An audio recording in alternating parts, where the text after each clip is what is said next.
Order! Order! You are an incorrigible delinquent at times. Behave yourself, man!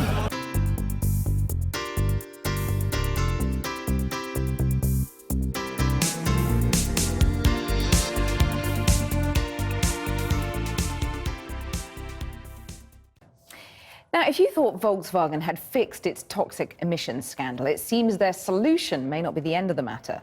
The software fix, which many customers mistakenly assumed would reduce the amount of harmful pollutants their cars produced, has been carried out on more than 500,000 VW vehicles in the UK.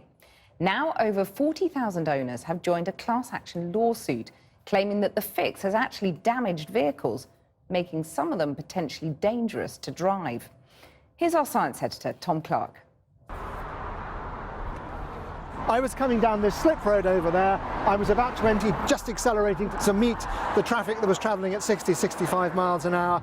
The car went into limp mode, wouldn't accelerate. I could only go at 20 miles an hour. You might not have heard of limp mode.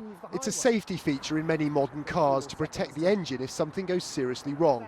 But when it happened to Chris Goodall on the A40 in June last year, he says it nearly caused a serious accident. It was absolutely terrifying. Nothing like it has ever happened to me in my life before. And I couldn't get off for about a mile up there where there's a lay-by. So that was well over a minute of driving with heavy vehicles coming, brakes squealing, almost hitting the rear of the car. But he doesn't think it happened by accident.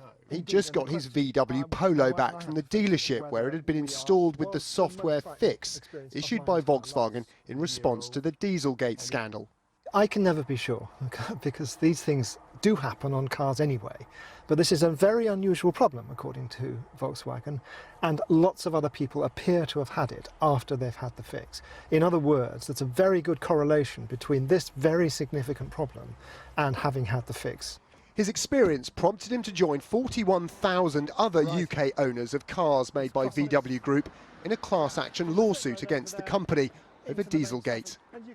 And now Channel 4 News can reveal just how many claimants in that case also allege problems following the fix. Law firm Harker Sinclair, which is leading the action, surveyed claimants about their cars. Of the 9,500 who responded, more than half said they had problems since the fix. The most commonly reported included a reduction in fuel efficiency, as well as power and acceleration, and cars going into limp mode, as experienced by Chris Goodall. Well, we can only go by what our clients say, but our clients are saying in large numbers that they're experiencing problems, and they range from the cars being less fuel efficient, the cars feeling lumpy, whatever that means, just not driving quite so well. And they also describe rather more significant engineering problems. In a statement, Volkswagen told us, "The technical measures do not adversely affect the performance of the vehicles. There is no systemic problem." It added that the software upgrade does not cause the limp mode to engage nor increase the incidence of limp mode occurring. The survey you refer to is by a claimant law firm of some of its clients, designed to support the claim they are bringing against Volkswagen. We therefore have serious misgivings about its impartiality and methodology.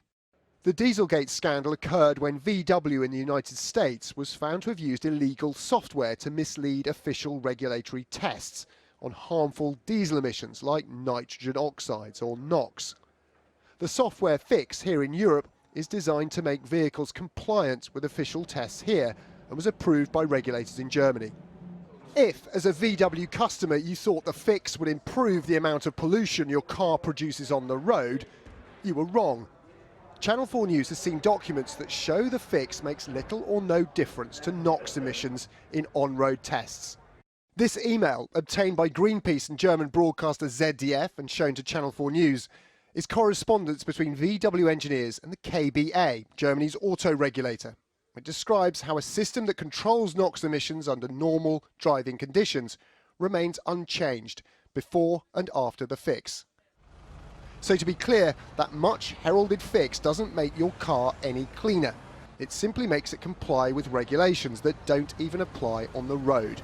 In fact, in their response to us, VW makes this clear. The function of the software upgrades, as was known and approved by the relevant authorities, was not to reduce real-world driving emissions. That was not the issue. Instead, the software upgrades were intended to address the concerns that had been raised in relation to the functioning of the vehicle's switch logic software during testing. Surprised? Chris Goodall was when I told him.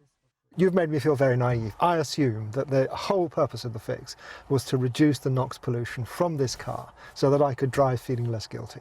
I think most people would have expected the fix to fix the emissions problem, and when people find out that actually the emissions are the same or sometimes worse, then I think people feel very let down.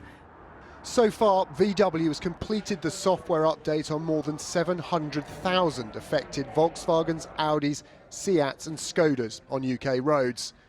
There are still around 500,000 more vehicles that have yet to have the so-called fix carried out. Tom Clark reporting.